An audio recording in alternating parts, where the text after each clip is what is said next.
우리 찬양을 들으시고 영광을 받으시며 우리가 이 땅을 살아가기 합당한 믿음과 능력, 은혜를 허락하여 주셔서 감사하며 잘 감당하는 인생이 되도록 도와주시옵소서.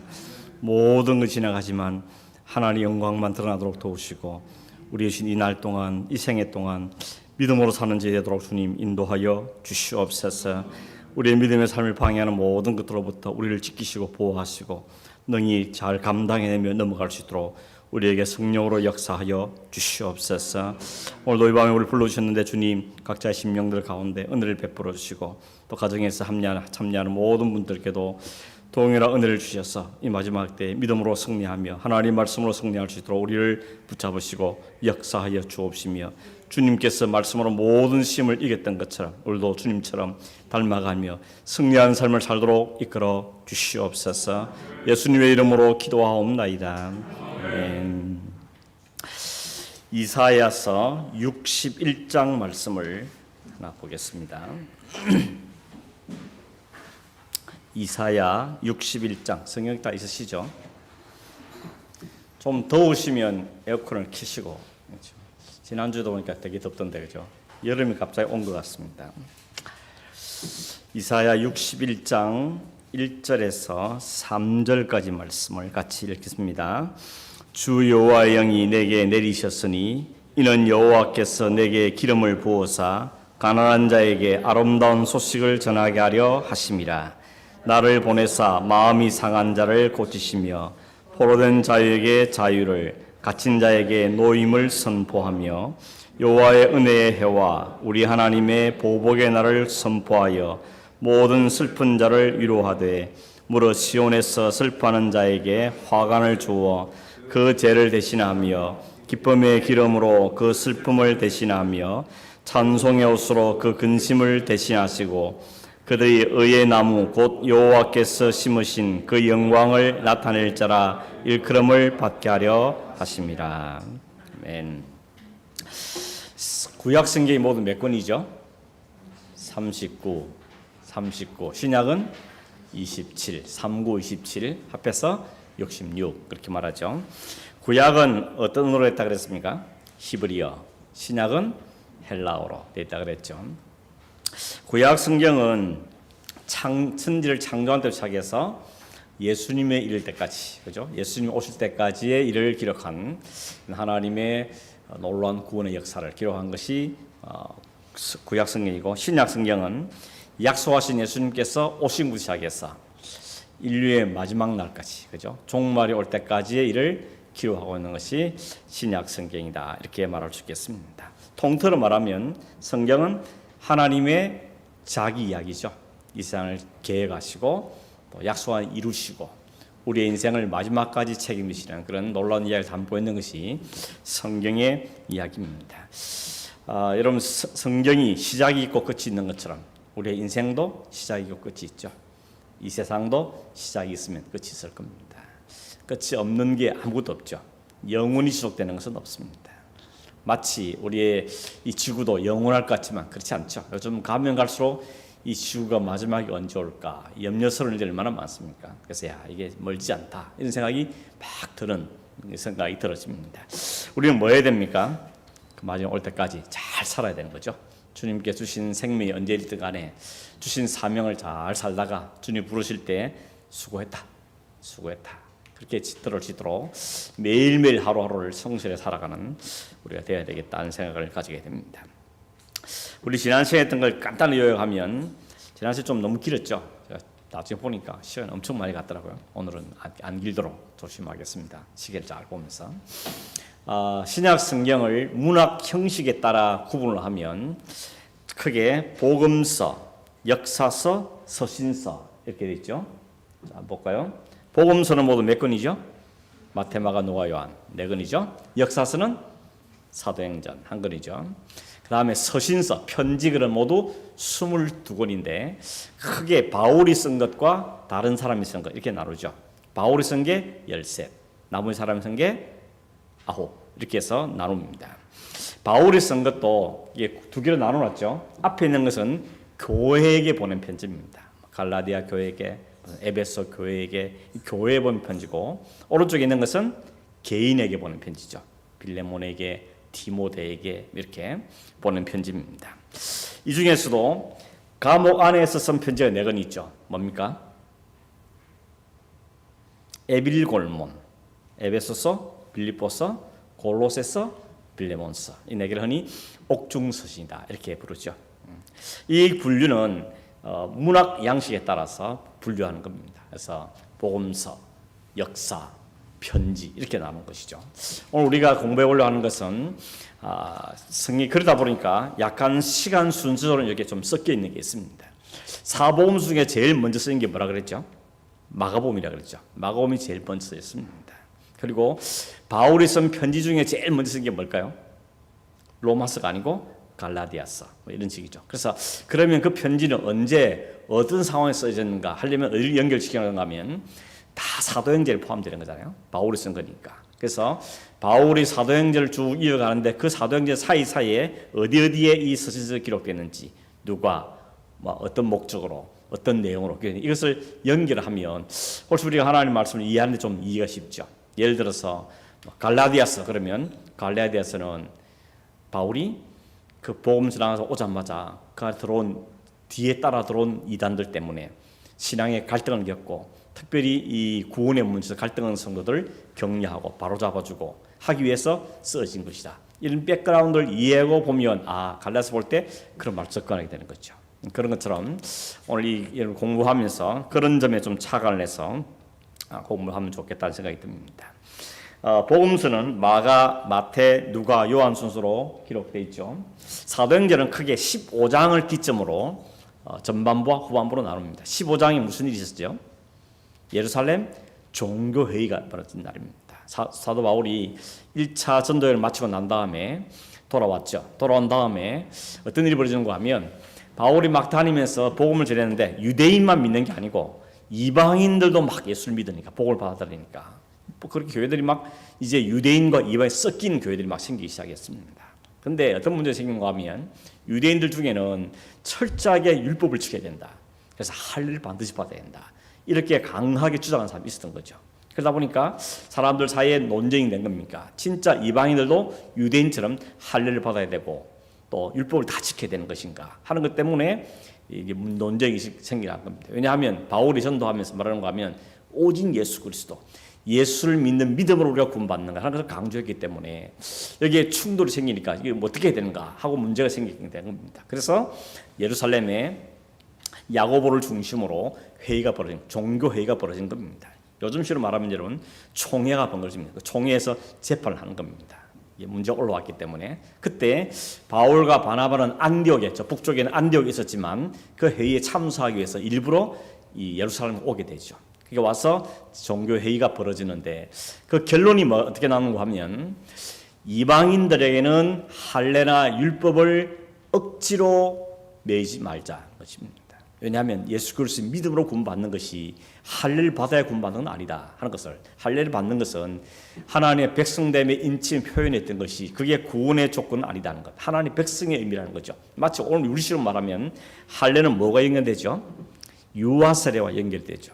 난지 8일 만에 그 아이가 하나님의 백성이라는 것을 인치는 작업이 할례인데 요즘 우리식으로 말하면 유아 세례를 주는 것이죠. 이 아이는 거룩한 하나님의 백성 가운데 태어난 하나님의 자녀입니다. 우리가 이 자녀를 잘 믿음으로 양육하겠습니다. 이런 신앙의 고백을 담아서 행하는 것이죠.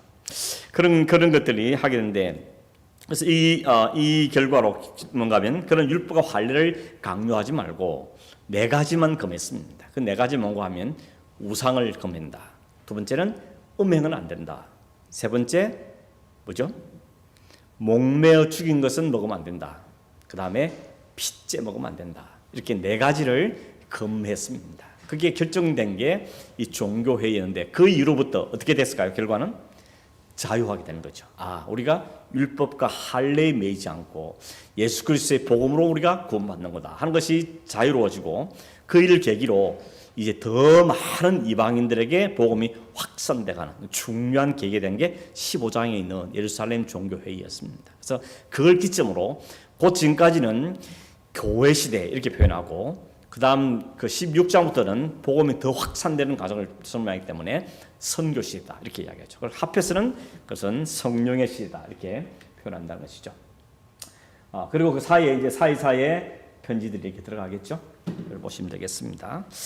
그러면 이 세 시대 있죠. 예수 그리스도 시대, 성령 시대 1, 그다음에 성령 시대 2. 이것이 구약 신약성 전체를 이렇게 크게 3등분하는 부분인데 그걸 조금씩 우리가 상세하게 공부를 해 나가게 되겠습니다. 오늘 공부하려 하는 부분은 첫 번째 시대, 예수 그리스도의 시대, 예수 그리스도 시대 중에도 또 첫 번째를 살펴보겠는데 신약성을 읽을 때 좀 우리가 구약학 좀 다른 점이 뭔가 하면요. 이게 시간 순서대로 쫙 배열됐으면 좋겠는데 그렇지 않다는 문제 있는 것입니다. 더군다나 복음서는 몇 개죠? 4권이나 있잖아요.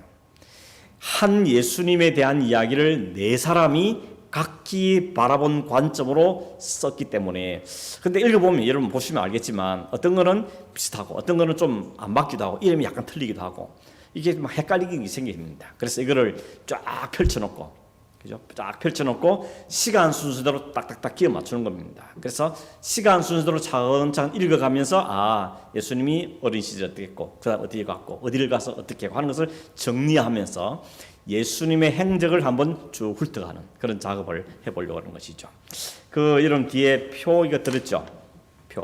거기 보면 한눈에 보는 예수님의 행적 하는 표를 들었는데 받으셨죠? 거기 보시면 쭉 시간별로 쭉 정리를 해놨습니다. 거기에 아래쪽에 보면 예 해놓은 것은 예루살렘을 이야기하는 거고 갈 해놓은 것은 갈릴리 지역을 이야기합니다. 예수님이 예루살렘 지역에 있을 때 했던 일 혹은 갈릴리 지역에 있을 때 했던 일.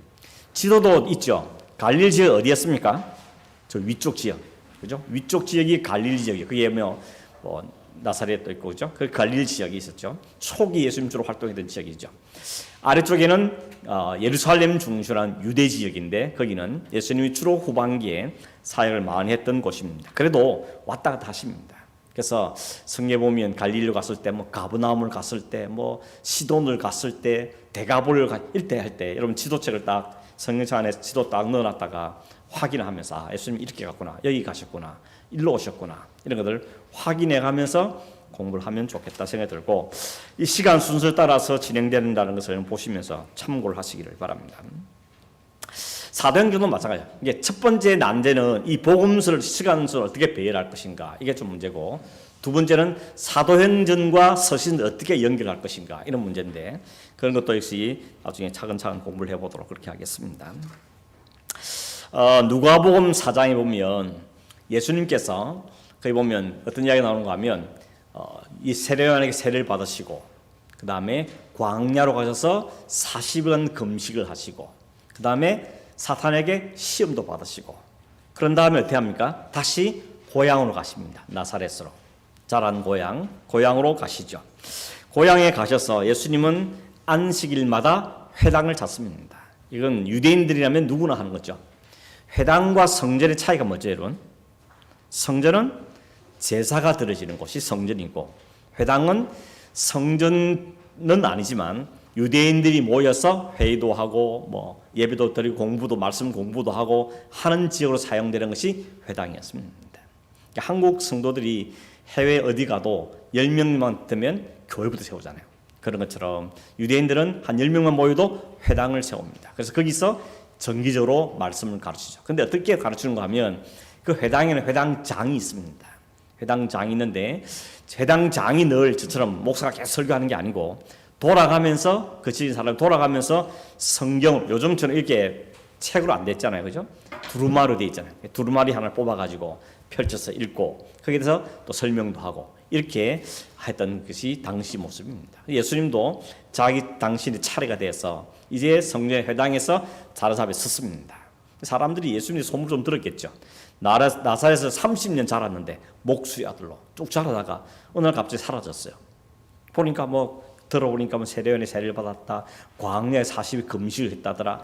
사탄과 싸워 이겼다더라. 그리고 돌아온 거예요. 그러니까 사람들이 그 예수님이 이제 강단에 섰으니까 저분은 무슨 하고 싶은가 아마 궁금했지 않겠습니까? 40일 금식하신 분 이러면 우리도 40일 금식했다 그러면 맥기 주고 이러잖아요. 그래서 무슨 말인가 하고 궁금한 사이에 예수님이 두루마리 하나 탁 뽑았는데 그 뽑아서 찾은 곳이 어딘가 하면 오늘 함께 읽었던 이사야 61장 1절에 3절을 예수님 읽으신 겁니다. 우리가 무슨 내용 읽었죠? 거기 보면 장차 메시아가 오면 뭐 포로된 자가 자유를 얻을 것이고 상처받은 나을 받을 것이고 막 이런 했단 말이죠. 그 얘기를 다 읽으셨어요. 그런 다음에 딱 덮어서 다시 관리 맡은 사람한테 준 다음에 예수님 갑자기 뜬금없이 말하는가 하면 이 말씀이 오늘 이루어졌습니다. 이렇게 얘기한 거죠. 사람들이 어리둥절하죠. 저게 뭔 소리야? 이 말씀이 이루어졌다니 도대체 무슨 소린가? 하고 웅성웅성하고 서로 이렇게 말이 오왔지 않겠습니까? 그때 예수님이 그러죠. 당신들이 내가 바로 그다 하는 걸 밝힙니다. 그때 사람들이 이상한 눈치를 쳐다보기 시작하는 겁니다. 그래서 아니 너는 나사렛 이 요셉의 아들 목수 아들 아니냐? 너도 목수 아니냐? 근데 네가 무슨 성경을 이룬 자냐? 라고 반응을 막 보이죠. 그때 예수님 한 말이 유명한 말이 뭔가 합니까? 선지자가 고향에서는 대접을 못 받는다. 그 말씀하십니다. 그러면 두 가지 예를 드셨어요. 이 제 이야기 아닙니다. 성경에도 아닌 이야기입니다. 그죠? 두 가지 예를 들면 뭔가 하면 엘리야 시절에 3년 6개월 동안 가뭄이 오고 그 많은 사람이 흉년 때문에 고생을 당했는데 이스라엘 과부들이 많이 있었지만 그 이스라엘 과부들에 보내지 않고 어디로 보냈다 그러죠? 시돈에 있는 사렙다 과부에게 가서 그 가정을 이 엘리야가 살렸다는 것이죠. 그러니까 이스라엘 많은 과부가 있지만 그들에게 보냄을 받지 않고 시돈이라는 것은 시도 맞지만 왼쪽에 지중해 끝에 있는 이방 땅입니다. 유대인의 땅이 아니고 거기 가서 이방인 가정에 가서 엘리야가 그 가정을 아시죠 여러분? 기름 막 부으니까 또 차고 해가지고 그 가정에 살게 된 그 이야기를 이야기한 겁니다. 두 번째는 엘리사 시대 이야기합니다. 엘리사 시대도 마찬가지로 그때도 엘리사 시대에도 이스라엘에 많은 나병 환자가 있었지만 그 나병 환자 중에 아무도 나음을 받지 못하고 누가 나음 받았죠? 수리아 사람 나만. 그 나만만 고치를 받았다는 이야기를 합니다. 이 이야기를 왜 하는 걸까요? 선지자가 고향에서는 대접을 못 받았다. 그 이야기를 하면서 예를 들어 이야기한 겁니다. 유대인들이 들어보니까 자기들 이야기거든요. 그러니까 화가 땅끝에 솟아오른 겁니다. 그래서 어떻게 합니까? 예수를 잡아다가 끌고 갑니다. 성 밖으로 끌고 간 다음에 절벽 위에서 밀쳐가지고 죽이려고 절벽에 끝 갔는데 예수님 갑자기 어허 하고 그냥 샥 지나가 버린 겁니다. 그런 이야기가 이 누가복음 4장에 기록되어 있습니다. 근데 이때 읽었던 이사야 61장 1절 3절 말씀이 예수님에게 이루어졌다고 말씀했는데 그것이 그 안에 있는 말씀이 예수님의 사역을 잘 대변해 주는 그런 말씀이라고 볼 수 있는 거죠. 예수님은 이 일 때문에 오신 겁니다. 이 목적을 위해서 이 세상에 왔다는 것을 그 말씀을 읽으심으로 그들에게 이야기하죠. 한마디로 말하면 뭡니까? 구속, 회복 뭐 이런 거죠. 주님이 이 땅에 오신 하늘 보좌를 버리고 이 땅에 오신 이유는 뭔가 하면 이 땅에 죄 아래 신음하는 자들, 죄의 정상들 때문에 신음하는 이 사람들을 구속하고 그들을 창조 원래의 모습으로 회복시키기 위해서 주님 오셨다 하는 걸 이야기하는 게 예수님이 말씀한 그 편지를 그 서신을 읽으신 이유고 그 일을 감당해서 오신 것이 바로 주님이 오신 이야기라는 겁니다. 세상 사람들은 나중에 우리가 보면 알지만 예수님이 왔을 때 예수님 능력이 있으니까 자꾸 뭘 요구합니까? 먹을 것, 마실 것, 뭐 기적을 베풀어 달라고 나를 해방시켜 달라고 계속 자기들의 필요한 걸 계속 요구합니다. 예수님이 들어주시긴 하죠. 그럼에도 불구하고 예수님은 들어주시면서 계속 뭘 이야기하죠? 이게 진짜 목적이 아니고 진짜 목적은 너희들이 영원히 해방되는 것, 영원히 회복되는 것이라는 것을 예수님은 계속 가르칩니다. 그런데 사람들이 못 알아먹는 거죠. 이럴 때는 뭐라고 해요? 못 알아쳐먹는다 그러죠. 못 알아먹는 겁니다. 나중에는 예수님 못 알아먹고 오히려 예수를 십자가에 내몰게 되는 것이죠. 이런 일들이 예수님 생애에 일어나게 되는 것입니다. 여러분 마치 예수님이 병 고쳐주고 막 먹을 것 주고 이럴 때는 막 환호성하다가 갑자기 자기가 메시아고 죄 이야기하고 막 십자가에 하니까 예수 등 돌리는 거죠. 그러니까 사람들이 또 그래요. 자기들이 필요할 때면 예수님 찾고 예수님하고 기도하고 그러죠. 마치 뭔가 하면 빨간 약 바르듯이 요 아빠 요 호호해 주세요. 빨간 약 발라주세요. 그게 근본적인 치료가 아니라는 것이죠. 예수님은 진짜 중요한 영적인 질병처럼 왔는데 사람들은 그건 관심이 없고 눈에 보이는 상처난 거 이것만 자꾸 고쳐달라고 하는 그런 모습을 보이게 되는 것이죠. 여러분 그러지 마시길 바랍니다. 물론 우리에게 필요한 것도 구하고 기도도 하고 또 아쉬울 때 하나님의 도움을 구하긴 해야 되지만 그러면서도 그걸 통하여서 더 본질적인 것, 더 궁극적인 걸 발견할 수 있답니다. 그게 진짜 복인 겁니다. 여러분 10명의 나병 환자가 와가지고 그 중에 9사람은 그냥 가버리고 한 사람은 구원받았죠. 병에서 고침받은 은혜는 다 누렸지만 진짜 영적인 질병은 치유를 못 받았다는 것입니다. 그게 안타까운 일인 것이죠. 오늘도 마찬가지입니다. 예수님 믿는다, 교회를 만나 말하지만 와서 자기 필요만 채우고 가고 자기 필요 안 진짜 하나님 주시고 싶은 것은 대해서는 관심이 없으면 그건 굉장히 안타까운 일인 것입니다. 예수 그리스도 시대에 대해서는 세 가지가 있는데 네모 안에 나와 있죠. 첫째, 탄생 및 어린 시절. 두 번째, 공생애. 그다음에 십자가와 부활 성전. 시간별로 따지면 탄생 이전의 어린 시절은 몇 년입니까? 어린 시절부터 장수할 때까지는 30년이죠. 근데 30년 동안의 기록은 얼마 없죠. 탄생할 때 이야기 조금 나오고 나중에 유일하게 나온 게 12살 때 성전에 가서 예루살렘 갔다가 그런 게 길을 어머니 아버지가 아들 잊어버렸는데 가보니까 이야기하고 있고 이거 딱 하나밖에 없습니다. 그 나머지 공생의 3년 동안의 이야기가 대부분을 차지하고 있죠. 여러분 왜 예수님이 공생의 3년을 어떻게 알 수 있습니까? 3년은 말 없거든요. 어떻게 알 수 있는가 하면 6월절이 4번 나옵니다. 6월절 1년에 한 번씩 되는 건데 첫 번째 6월절에 두 번째 6월절 이렇게 4번 나오는 걸 볼 때 예수님의 공생애는 3년인 걸 알 수 있는 것이죠. 마지막 십자가를 지시고 부활하시고 성천하신 것이 거의 한 주간 내에 일어난 일이죠. 고난받고 죽으시고 부활하신 3년 만에 부활하신 것이 거의 일주일 만에 일어난 일들인 것이죠. 시간 순서로 말하면 그렇게 부분되는 것을 이해하면 되겠습니다. 오늘은 탄생과 어린 시절의 부분들 조금 살펴보도록 하겠는데요. 개괄적으로 조금만 먼저 설명드리면 탄생 및 어린 시절은 하나님의 아들이 하늘 보좌를 두고 이 땅에 오신 이야기죠. 그걸 우리는 뭐라 그러죠? 성육신이라고 그러잖아요. 성육신. 다른 말로는 인카네이션이라고 말하죠. 인카네이션. 인카네이션 그 과정을 설명해 주는데 하늘 보좌 가장 영광스러운 이 땅의 그 어느 것과 비교할 수 없는 그곳을 버려두고 가장 낮은 곳인 것이죠. 여러분 어디 태어나셨습니까? 요즘 아이들은 대부분 다 병원에 태어났죠. 주소가 다 병원이잖아요. 병원도 종합병원도 있고 조산소도 있고. 근데 병원 혜택 못 본 사람 보건소 태어나기도 하고 집에 태어나기도 하고 옛날에는 그냥 밭에서 태어나기도 하고 이런 게 있죠. 예수님은 인간에 태어날 수 있는 레벨 중에 가장 낮은 곳 어디요? 짐승이 태어나고 밥 먹는 그 자리에서 예수님 탄생하신 거죠. 이게 얼마나 큰 차이입니까? 가장 높은 곳에서 그저 하나 내려갈 수 더 이상 내려갈 수 없는 곳까지 예수님은 낮아진 것이죠. 거기서도 출발하시는 겁니다.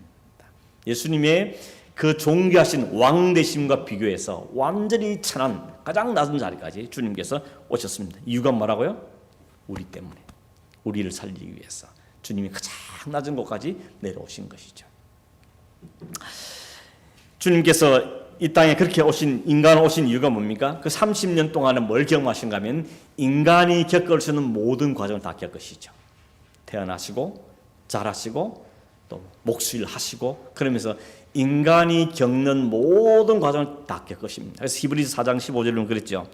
우리에 있는 대상은 우리의 연약함을 동정하지 못하시기가 아니요 모든 일에 우리와 똑같이 시험을 받으신 분이다. 하나 다른 게 뭐라고요? 죄는 없으시니라. 그죠? 죄는 없으시니라. 인간이 당할 수 있는 모든 고통들을 다 감당하신 분이죠. 십자가에 달려서 고통받을까지 다 담당하신 분이 바로 주님이시라는 겁니다. 그 이유는 뭐죠? 우리의 구원을 위해서라는 것입니다. 이게 우리에게 놀라운 은혜가 아닐 수 없는 것이죠. 공생의 기간 동안에는 예수님이 하신 사역이 크게 세 가지를 이야기해요. 우리 흔히 공부 많이 했죠? 세 가지 뭐죠? 복음을 전파하는 프리칭, 그 다음에 티칭, 그죠? 세 번째는 힐링, 가르치고 복음을 전파하시고 실제로 하나님을 제자 훈련을 시키고 가르치고 다음 병자를 고치고 이 사역이 예수님 하신 사역의 주 내용입니다. 그 사역의 궁극적인 목적은 뭐죠? 이걸 통하여서 예수가 하나님의 아들이심을 알게 하는 것, 그리고 예수가 구원자이심을 알게 하는 것이 다 목적인 겁니다. 이게 진짜 목적은 뭐죠? 예수님이 구원자심을 알게 하는 것, 믿게 하는 것, 그게 주님의 진짜 목적인 거죠. 근데 그걸 안 보면 어떻게 합니까? 계속 풍랑 보고 먹을 것 보고 입을 것 보고 그만 쫓아다니는 것입니다. 또 다른 기적들, 또 다른 기적들 하고 그렇게 자꾸 다고 이러면서 쫓아다니는 겁니다. 여러분, 우리가 처음 신앙생활 때는 하나님 이것도 주세요 저것도 주세요 할 수 있지만 우리의 신앙이 점점 깊어갈수록 어디까지 가야 됩니까? 그렇지 아니하더라도, 그죠? 그렇지 아니할지라도, 그리하지 아니할지라도 나는 하나님 믿습니다, 이 자리까지 가야 되는 겁니다. 아브라함이 처음에는 아들 때문에 막 고민했지만 나중에는 아들 그냥 드릴 수 있는 까지, 그러니까 우리 믿음이 점점점 성숙되고 자라가야 되는 것이죠. 그런 과정도 우리에게 필요하고 계시는 것입니다. 십자가 부활 상처는 말 그대로 주님께서 마지막 그 구원을 완성하는 마지막 수단이죠. 그 어떤 것도 인간을 구원할 수 없기에 인간을 구원할 수 있는 유일한 방법이 십자가 부활이기 때문에 주님은 십자가를 기꺼이 지시고 사흘 만에 부활하신 것이죠. 어떤 사람들은 십자가는 실패인데 부활하기 때문에 성공했다 그렇게 말하는 사람도 있어요. 그렇지 않죠. 주님의 십자가는 부활을 위해서 겪어낸 과정이기 때문에 둘은 세트입니다. 하나로 가는 것이지 십자가 따로 십자가에서 죽었으니까 살려냈다, 대안을 내렸다 그런 것이 아니라 처음부터 주님은 십자가에 통하여서 부활까지를 이야기하고 계시는 것이죠. 자, 탄생명 어린 시를 조금 더 생각해 보겠는데 유대인 풍습 중에 재밌는 게 하나 있는 게 뭔가 하면 집안에 유대인 가정에 사내아이가 태어나면 이 당시에도 이 여자아이들은 구박받나 봐요. 사내아이가 태어나면 뭘 하는가 하면 그 마을에 가장 뛰어난 음악가가 그 집을 찾아와서는 그 아이가 태어난 걸 축하하는 노래를 불러줬답니다. 왜 태어난 네가 아니고 잘 태어났다고 축하해주는 노래를 불렀다는 겁니다. 근데 예수님은 낯선 예수님 태어났는지 동네 사람이 알지도 못하고 아무도 모르는 거죠. 그러니 누가 와서 노래를 불러도 축하해줄 일이 없는 겁니다. 하나님 보시고 아니 내가 아들을 땅에 보냈는데 아무도 축하를 안 해주죠. 그래서 어떻게 하십니까? 천군 천사를 동원해가지고 하늘의 찬양들을 보내가지고 그날 밤에 그 예수님을 찬송하는 것이죠. 그리고 관객이 없으니까 쓸쓸하잖아요. 그때 깨어있는 사람 누가 보니까 목자들 깨어있거든요. 목자들 불러다가 거기 앉혀놓고 동방박사 불러다가 거기서 예물을 드리게 하고 그러면서 하나님이 직접 마련하신 그런 이 예수님의 탄생을 축하하는 이야기가 나오죠. 그때 부른 노래가 뭐죠? 지극히 높은 하나님께 영광이요 땅에서는 기뻐하시는 이런 사람들에게 평화다는 것이죠. 하늘의 영광, 땅의 평화. 그게 이름 청난 주니 탐생했는데 세상은 모르는 겁니다. 왜 모르죠? 다 자기 먹고 살기 바쁘고 즐기느라고 자기 건세 누리라고 그러느라고 주님이 와서도 알지 못하는 겁니다. 오늘도 마찬가지죠. 오늘 세상 사람이 주님이 오셨다고 주님이 우리의 구원자를 아무리 이야기해도 알지를 못합니다. 알아먹지를 못합니다. 왜 그렇습니까? 대부분 바빠서 피곤해서 뭐 하느라고 자기 욕심 채리느라고 구주 예수님에 대해서 관심들이 없는 시대가 오늘도 그런 시대라는 것입니다. 왜 예수님이 동정녀로 탄생했습니까? 이유는 뭐죠? 왜 동정녀입니까? 동정녀는 뭐죠? 남자와 자지 않은 여자, 순결한 여자, 처녀죠. 그 처녀의 몸에서 예수님이 태어났습니다. 이것 때문에 기독교에 가장 많은 이 논쟁거리, 스캔들이라고 부르는 게 두 개가 있는데 하나는 뭔가 하면 예수님의 동정녀 탄생입니다. 또 하나 뭔지 아십니까? 예수님의 부활입니다. 사람들이 그냥 성경도 좋고 예수님 가르침도 다 좋은데 말도 동정녀 이건 말이 안 된다는 거죠. 부활 그것도 말이 안 된다는 것이죠. 왜냐하면 인간에게는 일어날 수 없는 일이 그렇습니다. 인간이 태어나 어떻게 동정녀로 태어납니까? 남자와 여자가 결혼해서 아예 태어나야 되는데 어떻게 그 일이 가능하냐? 그걸 믿을 수 없다는 거고 또 하나는 죽었는데 어떻게 다시 사냐는 겁니다. 그것도 잠시 사는 것도 아니고 하늘로 성진하신 그 믿을 수 없다는 이게 두 개의 최대 스캔들인 겁니다. 어떤 사람은 로마 군인 한 사람이 마리아를 건드렸는데 그냥 들컥 애기가 생긴 겁니다. 근데 그때 이미 요셉하고 정혼이 된 상태이기 때문에 요셉 귀에 들어간 거죠. 요셉이 알고는 이 부정한 여자 이러면서 끊어버리려고 파혼하려고 준비하고 있었는데 그때 이 로마 군이 살짝 부르더니 야 내가 사실 실수했는데 너 나한테 죽을래 아니면 그냥 데리고 살래 그래가지고 귀에 눌려가고 알겠습니다. 그러면 어쩔 수 없이 데려갔다. 이렇게 주장하는 사람도 있습니다. 이런 이야기도 있다는 겁니다. 어쨌든 예수님의 동정의 탄생은 못 믿겠다는 거죠. 안 믿겠다고 발버둥을 치는 겁니다. 하나님이 왜 이렇게 사람들이 이해할 수 없는 동정녀 탄생을 하겠습니까? 이유는 하나죠. 죄 없이 태어나야 되기 때문에. 죄 없는 몸에 태어나기 때문에 그런 것이죠. 남자와 여자 결혼해서 태어나면 어떻게 됩니까? 태어나면서부터 부모의 죄를 받아 태어나죠. 부모가 죄인이기 때문에 까들도 죄인인 겁니다. 이걸 거슬러 올라가면 아담 때부터 죄를 짓기 때문에 모든 인류가 다 죄인이죠. 그럼 우리는 원죄라 그러잖아요. 아담의 후손으로 태어난 모든 인간은 다 죄인입니다. 그러니까 여러분 인간은 성선설, 성악설 그러는데 태어나면 또 죄인입니다. 그래서 아이들 보면 뭡니까? 죄를 안 가르쳐도 죄를 어떻게 잘 아는지 모르죠. 어떻게 그 죄인인지 모릅니다. 이게 막 죄를 갖고 태어난 것이죠. 하나님은 그럼에도 불구하고 이런 일은 뭔가 하면 이 죄인이 죄인을 죽을 수는 없는 거니까 죄인이 죄를 죽으면 자기 죄 때문에 죽은 것이 어떻게 그게 대속이 되겠습니까? 그래서 죄 없었어야 되는 겁니다. 그럴 때는 방법 하나밖에 없습니다. 동정녀에게 탄생해야만 되는 것이죠. 그러면 거꾸로 뭐가 문제인가 하면 분명히 다윗의 후손으로 온다 그랬는데 그러면 그건 다윗 후손은 관계없지 않는가 이렇게 볼 수 있다는 것인데 그렇지 않죠. 그러나 그 혈통은 다윗의 계소에서 다윗의 피를 이어보다는 다윗의 그 후손에서 온다는 걸 이야기하는 것입니다. 아무튼 주님께서는 이 땅에 오실 때 동정녀로 오신 이유는 뭔가 하면 하나는 죄 없이 오셔야 되는 것이고 그를 불구하고 다윗의 그 계통에서 오셔야 되기 때문에 그 요셉의 아들로 예수님께서는 탄생하게 되어진 것이죠. 그때 이 두 사람의 관계는 정혼 상태라고 하죠. 정혼이라는 것은 요즘에 말하는 약혼하고 좀 다릅니다. 이스라엘 백성들은 약혼하고 정혼하고 결혼합니다.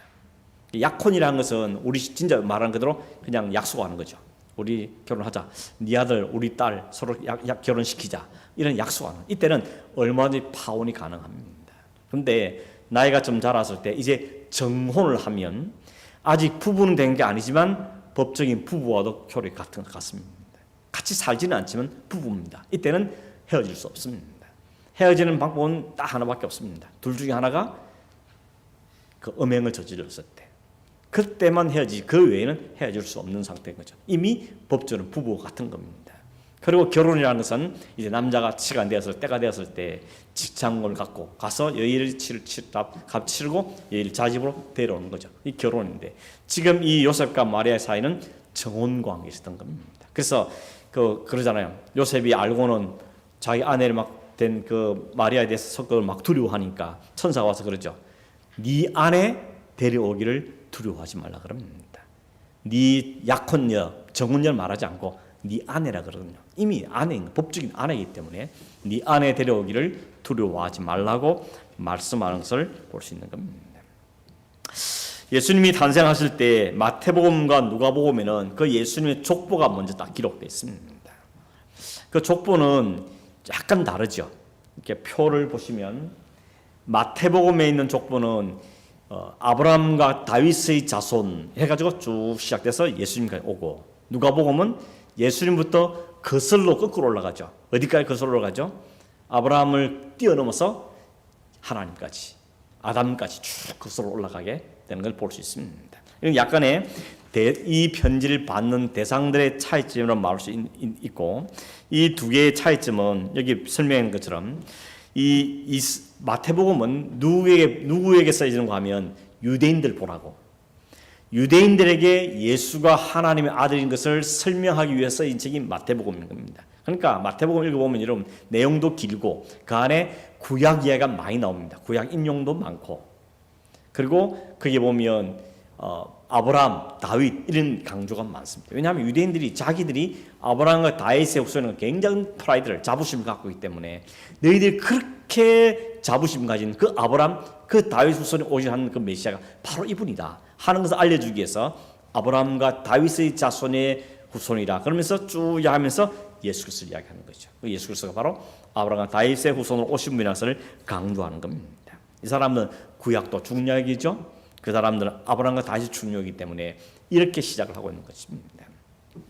그리고 이 마태복음은 다윗 왕과 중심의 족보입니다. 그래서 나중에 족보 읽어보면 다윗 아들 솔로몬 이렇게 연결되죠. 그런데 누가 보면 다윗과 나단으로 연결됩니다. 솔로몬 다윗이 아니고 나단 솔로몬 다윗 이렇게 연결됩니다. 그런 것들은 왕 중심의 족보와 그리고 왕 중심이 아닌 것의 차이가 있는 거죠. 여기 약간 오타가 생겼어요. 누가복음 왕과 중심의 족보가 아니라는 것입니다. 아님이 빠져버렸네, 그죠? 아무튼 예수님 쫓게 보면 약속의 자신 이스라엘 회복을 위해서 오셨지만 이스라엘의 존재 이유가 바로 온 인류를 위한 구원이기 때문에 온 인류의 족보까지 누가복음은 설명을 하고 있는 걸 볼 수 있는 것이죠. 그래서 온 인류의 구속에서 오신 두 번째 아담으로 오신 예수를 소개하고 있는 걸 볼 수 있습니다. 이 마태복음은 1장에 있고요. 누가복음 3장에 있는데 다른 복음, 마가복음이나 그리고 요한복음에는 이 족보가 없죠. 마가복음은 특별히 누구의 대상을 기록한가 하면 이 로마인들에게, 이방인들에게 대상에게 기록됐습니다. 이방인들에게 예수가 하나님의 아들이심을 증거하게 기록됐습니다. 그러다 보니까 유대인들이 중요시한 족보 같은 걸 빼버리는 겁니다. 왜냐하면 유대인들이 아닌 사람들한테 족보라는 게 별 의미가 없잖아요. 여러분이 저 집안의 족보에 대해 별 관심이 없죠? 그런 것처럼 이 마가복음은 이방인들이 관심 있는 것은 그가 진짜 메시아다움이 뭔지를 보여주는 게 필요한 거죠. 그래서 마가복음은요 짧지만 설교 이런 건 많이 없고요. 주로 사건 중심입니다. 기적들, 역사들, 하나님의 그 아들만 할 수 있는 그 능력들 보여주면서 봐라. 이분이 바로 성경에 말한 그분이 아니냐. 하나님의 아들이 어떻게 일을 하겠냐 하는 것을 증거하는 이런 장면들이 마가복음에 기록되는 것이. 그래서 복음서에 네 권이나 된 이유가 뭔가 하면 대상이 각각 다르기 때문이기도 하고요. 그름을 통해서 예수가 하나님의 아들임을 더 확실하게 증거하는 거죠. 많이 이야기해서 그만큼 중요하다는 의미도 되겠죠. 그런 의미들을 갖고 있는 것입니다. 세 번째, 예수님의 탄생에 일어났던 일들을 보시죠. 거기 보면 이렇게 돼 있죠. 의미는 온 인류의 왕이었으나 현실은 가장 낮은 자였다. 실제는 온 인류의 왕으로 오셨는데 오신 모습은 가장 낮은 자로 오셨다는 것이죠. 가장 비천한 모습으로 왔다는 겁니다. 그래서 여기 보면 예수님의 탄생과 관계된 것들을 쭉 설명하면 뭐가 기억나는 게 있습니까? 뭐 목자, 또 뭐 있습니까?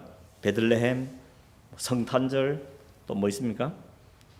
두 사람을 죽인 이야기, 애국으로 피나간 이야기, 목자 이야기, 동방박사 이야기 이런 것들이 막 있죠. 이것들이 다 두 개로 정리가 될 수 있는 겁니다. 어떤 것들은 인류의 왕으로 오신 예수를 설명하는 부분들, 그리고 하나는 비천한 자로 태어나신 현실을 비교해 볼 수 있죠. 예를 들어서 엘리사벳의 예언 같은 경우, 동방박사의 경배한 것, 목자들이 와서 그 앞에 절한 것, 헤롯이 죽이려 한 사건들, 또 시몬과 안나 찬양 이런 것들은 인류의 왕으로 오신 부분들을 설명해 주는 부분들을 말할 수 있겠고, 반면에 마옥간에 태어났다든지 애굽으로 피신 간다든지, 여러분 태어난 다음에 다른 나라 도망간 이유는 무슨 이유겠습니까? 가장 낮은 자로 쫓겨다니는 것이죠. 도망가는 모습이라든지, 나사렛에서 30년 동안 이름도 없이 지냈던 결하들, 이런 것들은 가장 비천했던 예수님의 모습을 보여준다는 것이죠. 실제는 가장 높으신 분인데 현실적으로 사람들이 볼 때는 가장 낮은 자로 오셨던 분 것을 이야기하고 있다는 것입니다. 빌립보서 2장 6절 8절에 예수님의 낮아심을 설명하는 성경 구절이 나오죠. 읽어드리면 이렇게 씁니다. 그는 근본 하나님의 본체시나 하나님과 동등됨을 취할 것을 여기지 아니하시고 오히려 자기를 비워 종의 형체를 가지사 사람들과 같이 되셨고 사람의 모양으로 나타나사 자기를 낮추시고 죽기까지 복종하셨으니 그 십자가에 죽으심이라. 하늘의 왕께서 가장 낮은 인간의 몸으로 이 땅에 오신 사건을 이야기하고 있는 거예요. 예수님의 이 낮아지심을 우리가 닮아가는 사람들이잖아요. 근데 우리는 자꾸 높아주십시오. 인간의 죄성들이 가지는 본성이죠. 항상 경쟁하고 싶고 이기고 싶고 또 남보다 또 높아지고 싶고 이런 마음들이 모두 있습니다. 이 말 없다고 말하는 사람은 진짜 거짓말이잖아요. 그죠? 진짜 우리 마음속에 한 구석에는 자꾸만 저 사람한테 이기고 저 한 사람한테 이기고 싶고 저번 이기고 싶고 이런 마음들이 이렇게 막 생겨요. 이게 운동을 한다든지 막 공부 시험을 치 이러면 또 이게 막 드러나죠. 자기 본성이. 저 한 사람은 이겨야 된다. 이런 욕심이 막 생기게 되는 것입니다. 예수님은 능력이 없어서 낮아지거나 비춰진 것이 아니라 능력을 비우신 거죠. 오늘 성경에 보면 자기를 비워서 종의 형체를 입으시다고 이렇게 말씀하고 있는 것이죠. 마지막 보겠습니다. 예수님과 유월절은 관계가 깊습니다. 예수님이 유월절 관계 여러 번 관계 나오는데 제일 먼저 등장 예수님 30세 이전에 있는 이야기가 딱 하나 나오는데 그 이야기가 유월절 이야기라는 것입니다. 거기 어디 나옵니까? 예수님이 누가복음 2장에 나오는데 예수님이 12살 되었을 때 12살 되면 이제 공식적으로 아버지 따라 이 해당 성전에 갈 수 있는 나이가 12살인 거죠. 그래서 성전을 찾은 겁니다. 성전을 찾아서 어떤 일이 벌어졌죠? 거기 가서 돌아올 때 보니까 엄마는 아빠가 챙긴 줄 알고 아빠는 엄마가 챙긴 줄 알고 서로 미루다 보니까 한참 왔는데 보니까 없어진 거죠. 그래서 불이 나게 다시 돌아갔습니다. 돌아갔더니 뭐하고 있었습니까? 태연하게 거기 있는 장로들, 회당에 있는 어른들하고 말씀을 나누고 있다는 거죠. 토론하고 있다는 것이죠. 그걸 보고 성경은 뭐라 그러냐면 어머니는 그걸 마음에 두었다 그랬습니다. 저 아이가 도대체 어떤 사람입니까? 이런 마음을 두었다는 거죠. 이걸 뭘 보여주는가 하면 예수님이 자라가시는 과정 가운데도 자신이 하나님께 보냄받은 메시자인 사명을 갖다는 것을 가지고 있다는 것을 여기 설명해 주는 부분인 것이죠. 이거 보면 그런 생각이 들어요. 처음부터 내가 메시아다 해가지고 어머니 내가 메시아인데 나한테 밥 좀 주세요.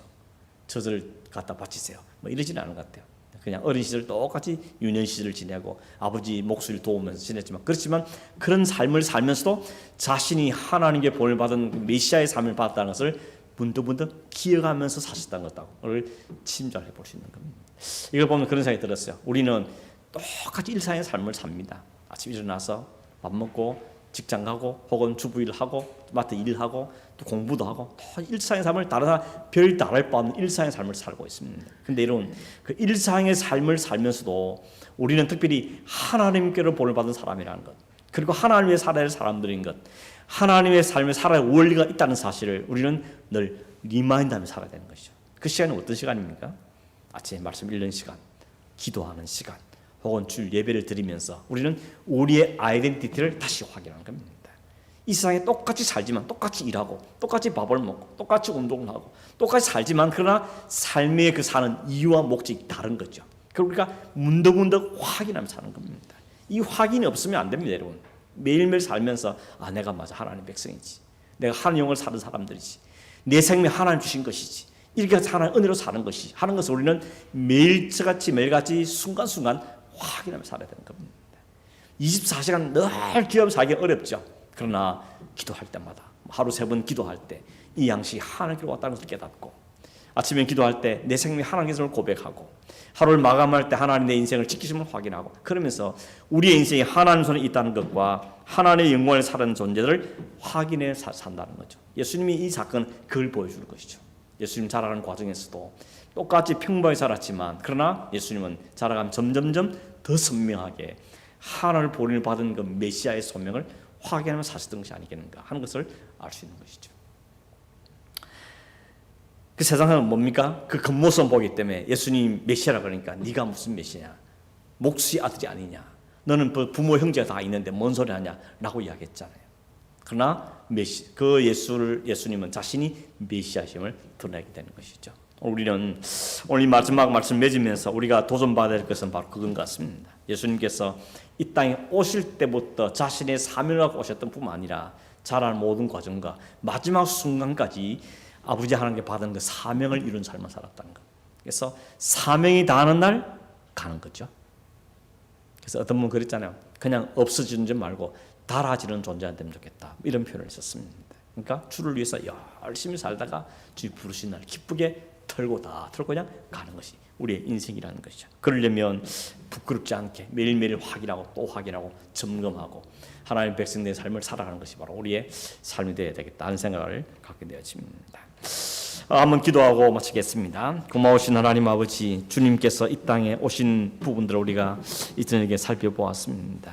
하나님, 주님이 오신 이유와 목적은 우리의 구원을 위하기 위하심을 다시 한번 말씀해 주셨고 주님께 그 사명의 포커스를 딱 맞추시고 그 삶을 살아갔던 것을 우리에게 보여주셨습니다. 그가 어린 시절을 살았거나 혹은 공생을 살았거나 마지막 한 조각을 살든지 어떤 삶을 살든지 하나님의 영광과 그 목적을 살았던 것처럼 오늘 우리들도 주님이 보내신 그 삶을 살게 하시고 주님이 우리의 기대하는 그 삶을 살아낼 수 있도록 도와주시고 그 삶을 살아온 우리 삶을 날마다 잘 점검해서 주님 앞에 아름다운 모습으로 살아갈 수 있는 저희 되도록 주님 이끄시고 인도하시며 우리의 꼴을 완성하신 하나님께 감사하고 찬송하면서 살아가는 우리의 삶이 되도록 은혜를 허락하여 주시옵소서. 걸어가신 예수님의 이름으로 기도하옵나이다. 아멘. 하늘에 계신 우리 아버지여, 이름이 거룩히 여김을 받으시오며